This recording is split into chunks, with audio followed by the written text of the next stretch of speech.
Hey everybody, and welcome back.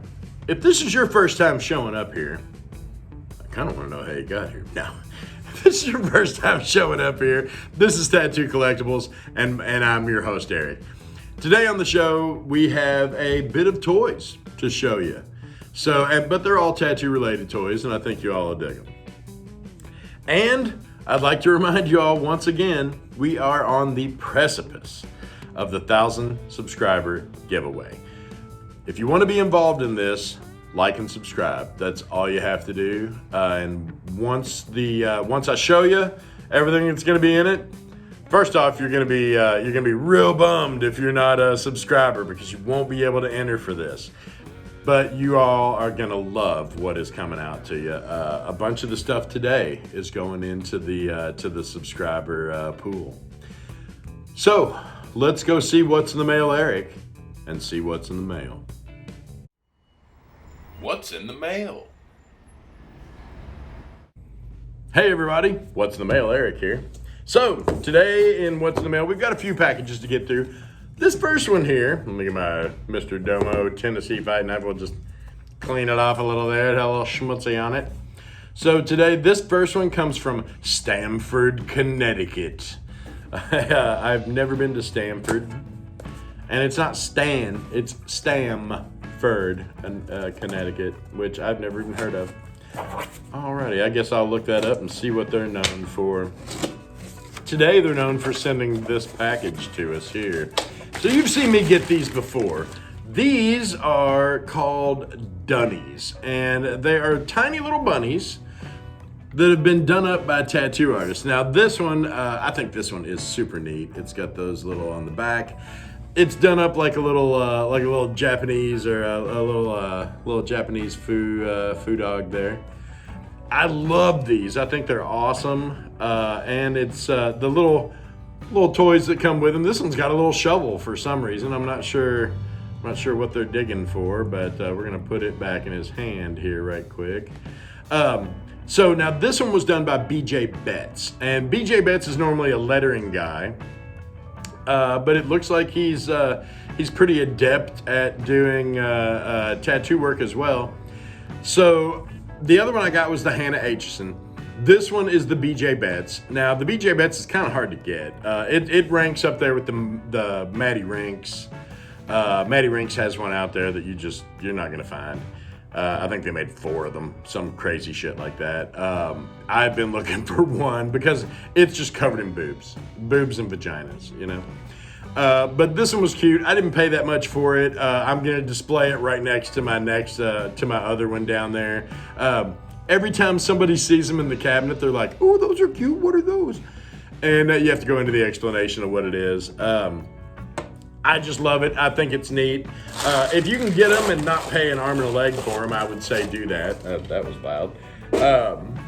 They're out there and they're not super expensive. Alrighty. So this next one comes from Arroyo Grande, California. And I'm not sure what this thing is. I sent off for a bunch of different stuff that should have been in tiny, oh, look at that. And when you then after you open this part, there's another part to open. It says, "Thanks for shopping with me." Hey, no problem, buddy. Thanks for having something cool up to shop for. All right, now let's see what it is. It's very well wrapped up. Oh yeah, I remember these. Okay.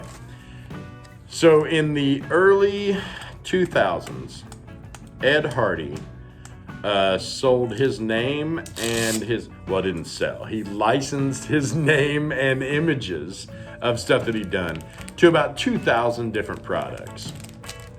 This is the Ed Hardy trading cards. Now, you know me, I'm a sucker for trading cards. And on the front, they have an Ed Hardy design.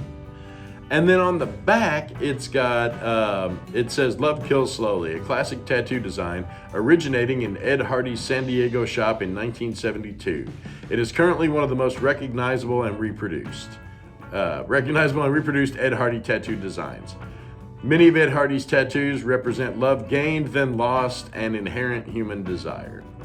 So now these were, let's see, it says these were made by Proudly Made in the USA. They were made by Hardy Life LLC. Now these are only 5, and I'll get you way better pictures of these. These are only 5 of the cards that I got, and they all have the explanations on the back. I'm not sure how many of these are in the set. Because they're numbered kind of weird. There is at least 10 in the set. Oh, okay, those are all numbers. Okay. 6, 7, 8, 9, and 10. So there is at least 5 more of these out there. If you have them, I want them. Send them to me. I'm just joking. Send them if you want. Put them up for sale on eBay and I'll buy them from you. So I think I paid about $4 for this set of cards. I think that when I go to frame them, I'll probably frame them with an Ed Hardy card.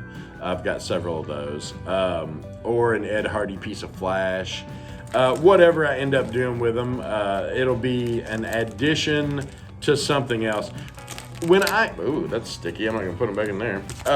When I go to frame something, or when I go to do a presentation of something, I like to have several different things to show. So if you're gonna have like a really nice piece of flash, you have a nice card with it, you know, or vice versa. Or if you have a bunch of playing cards or trading cards, they look great framed up with other stuff. Now those will not be included in the in the 1,000 subscriber. Wish, I know you were all out there thinking, ooh, do I get one of them too? No, you don't. All right, this next one is from Riverton, Utah. Riverton, Utah. I think I've driven through there once or twice. All righty, what marvelous item do we have in here? If I can get this son of a gun open. I have so much trouble opening stuff. Oh, okay. So in the 90s. Well, actually, this is from 2019.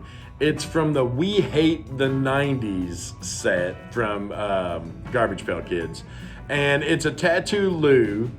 I think I've already got this one, but that's a picture of him there. It's almost a Tupac kind of character. He's got a bunch of, well, yeah, it actually says Tupac on him. That's funny. This one will be in the 1,000 subscriber. I'm gonna check it out, make sure I've got a second one. I believe that I do have a second one of those. A lot of times when I see them, if they're inexpensive, I'll go ahead and pop on them, just to add to our prize package. I just cut through the address on this one too. This one's from Brick, New Jersey, so we're gonna brick this one open here and see what's in her. There is literally no telling. I know it's another card. Oh, cool. Oh, there's 2. Fancy. All right, I'm gonna go ahead and crack the...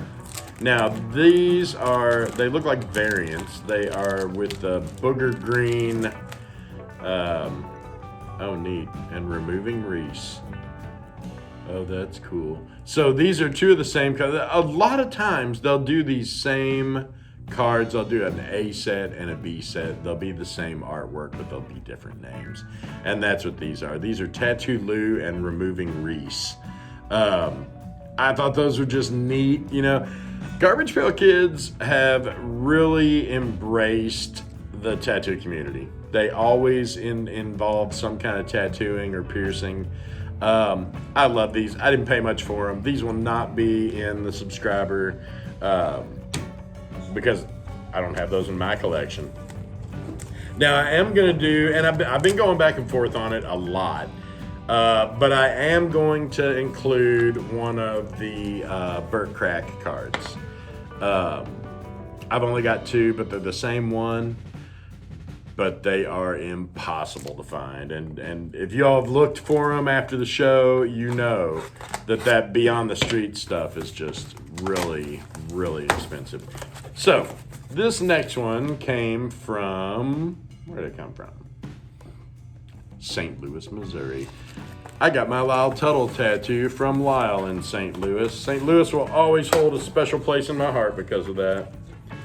All right, these I got because they said tattoo on them. These are from Vertigo Comics, and they are called Skin Graft: The Adventures of a Tattooed Man, and they're pretty bizarre. You know, they've got some pretty neat covers on them. I think these are around 92, 93 from the looks of the ads on the back, anyway. But let's see. You can always tell if August 93. Yep.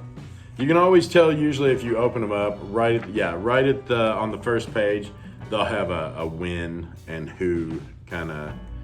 But this is from August 93. I thought these were neat. I'm not sure how to display them. So when I have trouble displaying stuff, I think maybe somebody else will like them. All four of this is a set of 4. They all came out the same year. And this set of 4 is going out to somebody out there. We are going to put that into the 1,000 subscriber giveaway, along with like the Lyle Tuttle Rolling Stone, a 1938 George Burchett card, just a bunch of stuff. So definitely want to subscribe to that and get in on all that. Alrighty, so that's what we had for you in the mail today. We're going to flip it back over to Introduction Eric, and he's going to tell you what's coming up next. Thanks. Hey, thanks, What's in the Mail, Eric. He's a hell of a guy. So, next today, we're going to go back to the Rich T collection. That's how big this thing was. We're going to see a little bit more from Rich, and check this out. Here it is.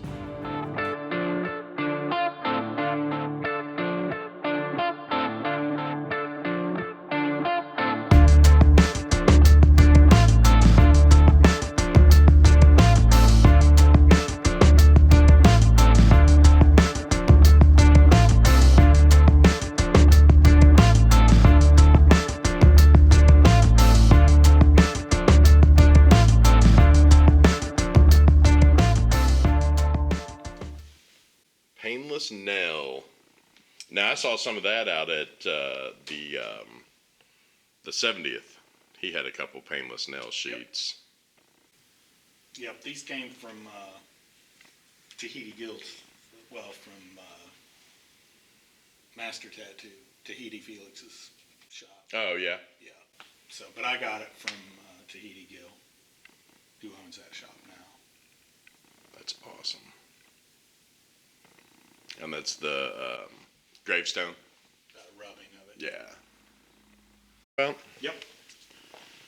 So you set it up almost like it was just like he had it set up in his shop. Yeah, this is our functional area back here, and then all the flash back here on the walls come out of the Shifley shop. The stuff in the brown frames are in the frames they actually hung in. Huh.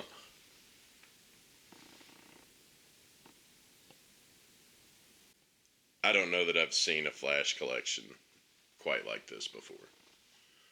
Like, not this extensive. It's not all out either. Ran out of wall space, did you? Well, my friend Allie helps me at the museum, and he said it would be distracting to flash it out like you do a shot. And he's probably right. I can see it, yeah. These are our Bob Wick sheets. Oh, nice. Now, where was he out of? Bob Wicks worked in New York City.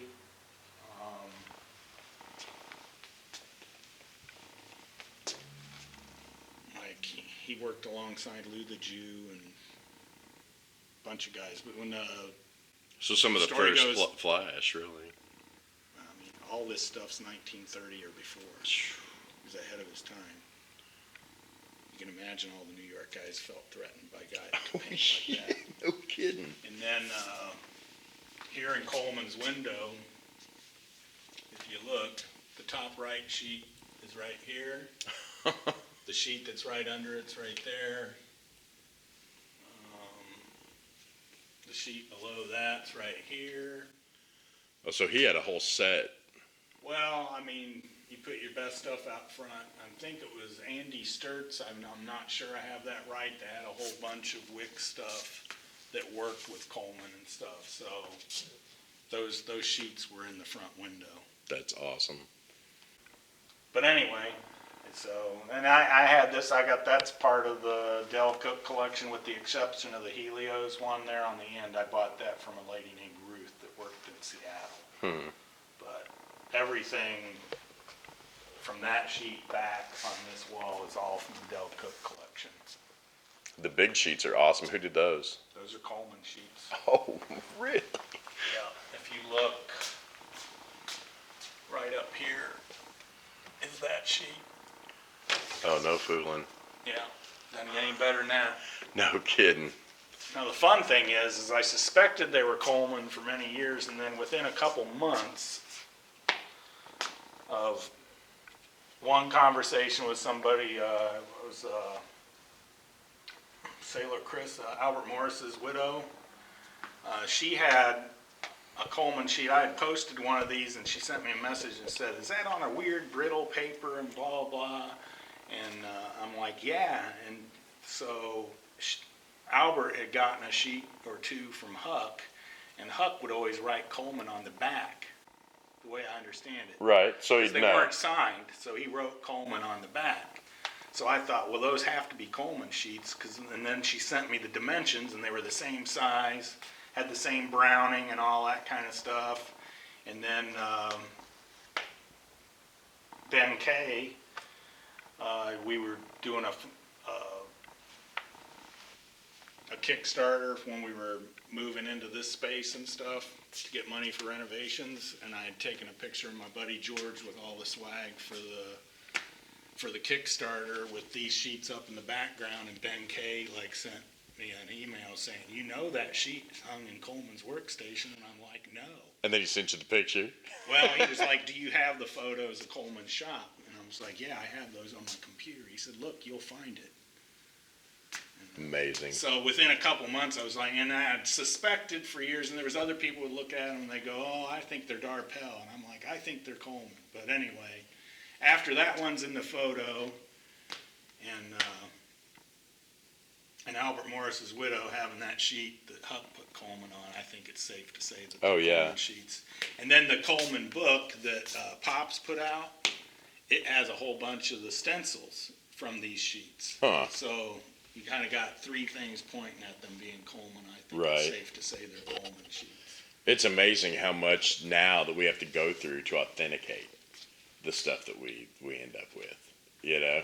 And that's part of the fun for me. Yeah, I You know? think that's, and the story slowly unfolds, because I'd had those sheets for, 15 years before I figured out for sure what was going on with them. Didn't know whose And they with were, the but you Wick knew you weren't stuff, getting rid of them. Jimmy from Lucky's was like, your Wick sheets were in Coleman's window. I was like, no. That's awesome. Now, he did send me the photo for that, so I could see it. Who, Jimmy Litwalk? Yeah. Yeah. He But anyway, as you can see, back to Del Cook, it was a stellar collection. All this stuff was in his collection. Just amazing. So he hit every tattoo shop he could. I think he probably traveled to meet some of these people, or at least corresponded with them. And it's from both coasts, both sides of the Atlantic, and not slouches either. I mean, he's got this Ed Smith sheet here, Frank Harrington. They were both New York City tattooers. For the longest time, I thought I was the only one that had this is a Ralph Ashwell sheet, And You don't see many of them out there, then do those you? guys found that treasure trove of them, put the book out. What else is? The Homeward Bound's awesome. Yeah, don't know who it is. Then there's two Grimshaw sheets there.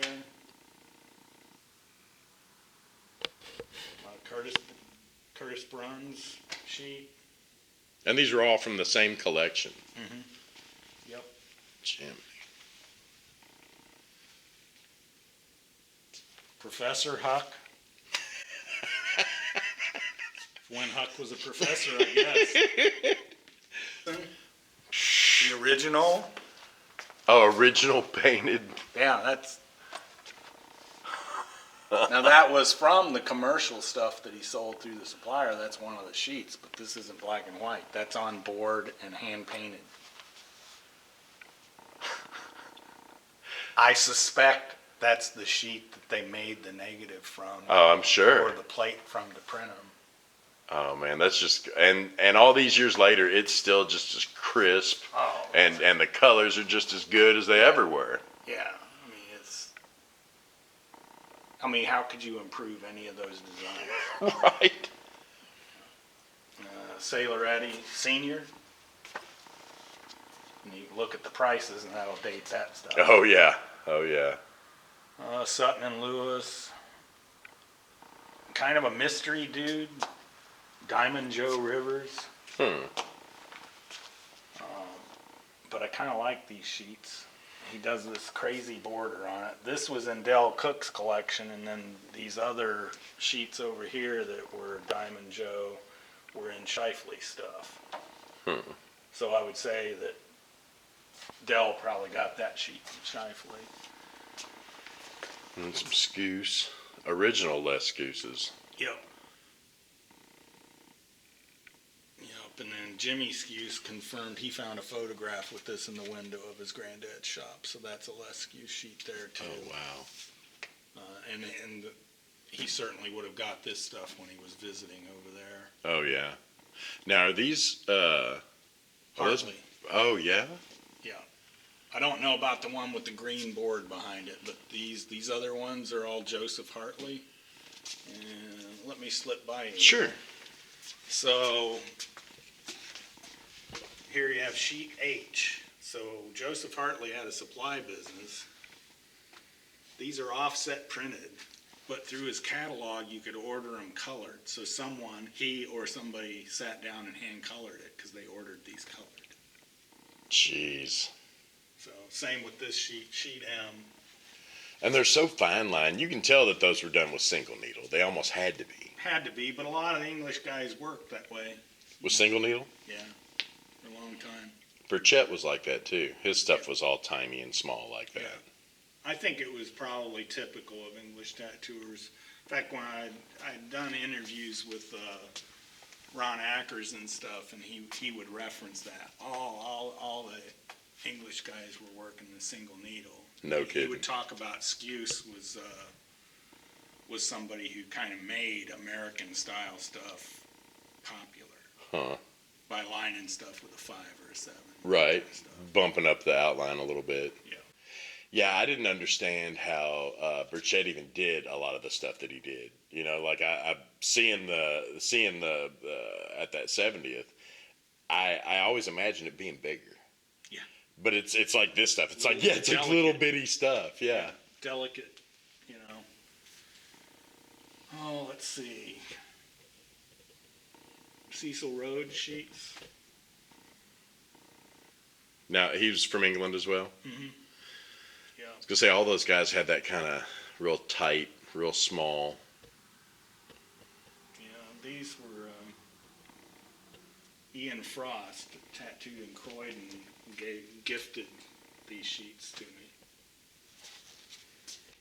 Now, see, that's what Tuttle said. He said once you get a museum going, he said people will send you stuff from all over. And I'm like, yeah, okay. He goes, but you got to be a legit museum. He's like, you can't be like, have a little display up in front of your shop. Yeah, people have been pretty gracious. And in later years now, if there's something available, sometimes people approach me. Are you interested in this? Right. Carl Bumpus, another Ohio guy, and a railroad man, as was Al Shifley. Really? Worked on the railroad? Mm-hmm. Worked third shift to accommodate their tattoo shop hours. Both of them did that. So they worked on the railroad while they were... Full time. While they were tattooing? Mm-hmm. Full time. Yeah, man. See, that's a trip, because these days, you tattoo, you don't need a second job. No, but I mean, back then, it's like, right. You know, even like, I think in Tattooing A to Z, doesn't it have language in there? Like, don't give up your day job. Oh, yeah. Oh, yeah. You know? So, I mean, it's like, especially in the Midwest, you figure it was how did Lyle refer to it? It was more of like a cottage art. Right. think is The what cottage industry, yeah. So. Yeah, But Dale told me that he would have winters where he might do 2 tattoos the whole month of December. I remember those days. So, the year I opened up down here, I called it the day that saved Christmas because I sat there all month.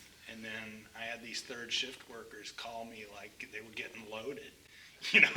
They called me like right when I opened. You got time? Yeah, I got time. You're Come damn on right down. I got time. Yeah, no kidding. So it was like 5 of them, and I worked on them all day. And that was like, that was my December. And that would have been 1996. That was my December. That's the year I started.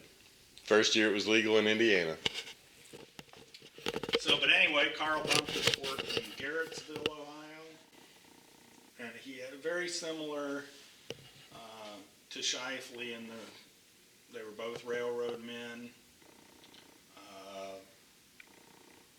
And he had like a little outbuilding, like about the size of one. I think Shifley's was like what I'd call a summer kitchen or a canning shed. Mm-hmm. Not big like enough. A 12 by 12. Not big enough to be a garage, but big enough, because people when they can back then, you have air conditioning, so you wouldn't want to heat your house up and that kind of stuff. So Right. they would have something in their basement or in the backyard or whatever. But he had an outbuilding where his tattooing was. And then his bodysuit, I'm almost absolutely positive that it was done by Grimm. It's just stellar. By Burt Graham? Yeah. Oh, yeah, that's some good looking stuff. And I don't know a lot about him. I wonder sometimes, because his bodysuit is so good, I wondered if he wasn't thinking about or if he worked as an attraction at some point. Right. There's no evidence that he did other than these kind of nicely done photographs. And so. Yeah, that's one of them that I haven't even heard of. You've not heard of Carl Bumpus? I haven't. Yeah, Google his name and you'll see pictures of him with this trunk. The funny thing is, I've seen the bodysuit. I've seen the pictures, Now, who are these? Those, with the exception of these 2 sheets, that's all Zeiss production stuff. Oh, nice. A little over a year ago, if you look at the shipping label here, or the label on the inside of the little trunk that was all rotted, it's J.H. Camash. I believe his name was Camacho.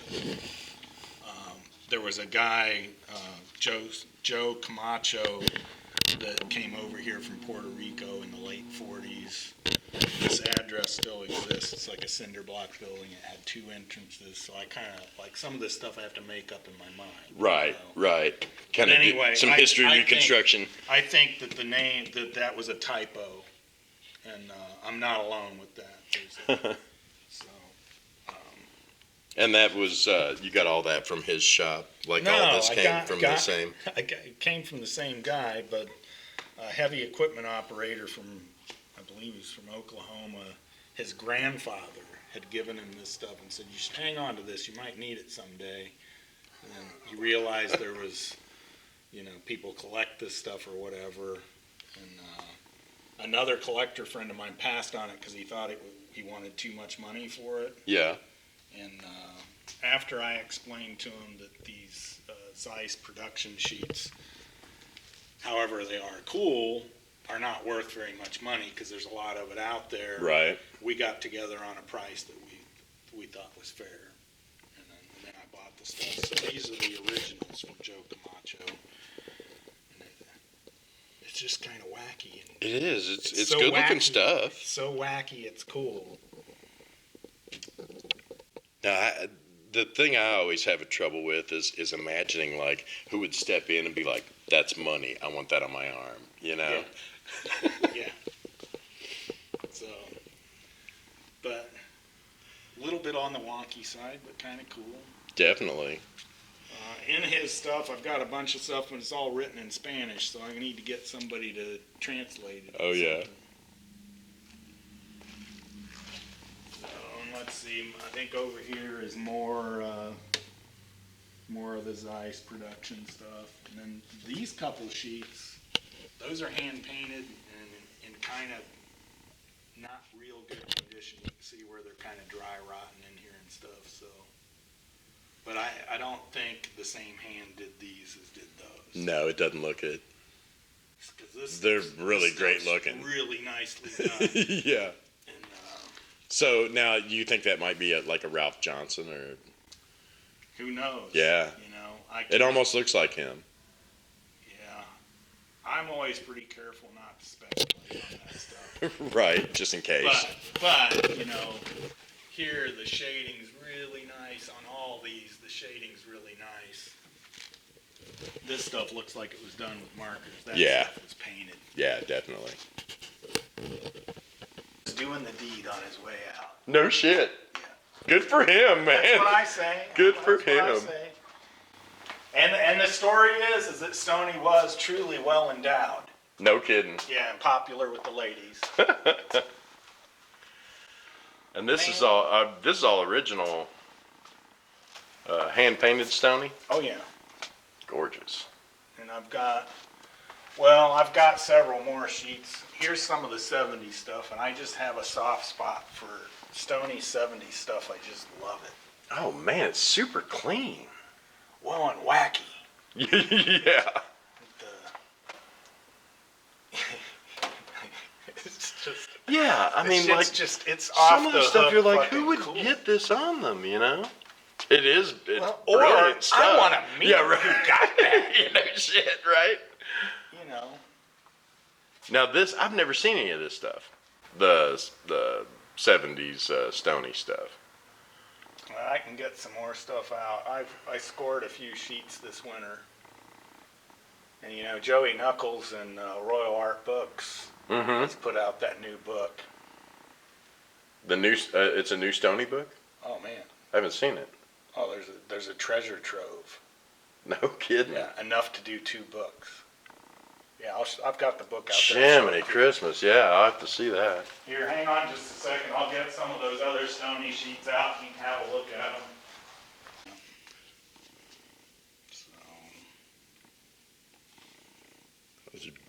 It's beautiful. Yeah. And what do they measure? Is that 8.5 by 11? I think they're 9 by 12. It's a weird.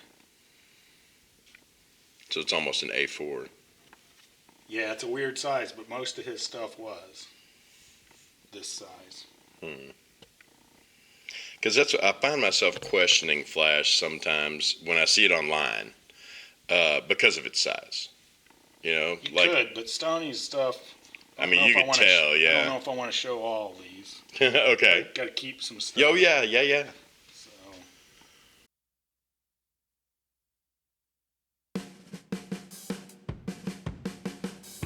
All right. With that third installment, that is all that we had from the Rich T collection. I say it like there wasn't that much. There was a ton of stuff. And like I said before, if you're ever near Bidwell, Ohio, drop in. As long as I think he's open every day except for Sunday. Be sure and drop in and check out that museum. It's one of the better museums I've been. Well, it's one of the only tattoo museums I've been to. If there's others out there, comment down below. We'll come see you one day. So that's it for this week. Now next week we're gonna have something pretty special. Next episode. Stay tuned on that one. You're definitely gonna want to see this next one. So until then, you know what I want you to do. I want y'all to be safe. I want y'all to treat each other nicely. And I want you to keep on collecting. Hey everybody, thanks for watching, and please hit the subscribe button down below and check out these videos. We've worked real hard on these too, and I think if you enjoyed this one, you'll enjoy those too.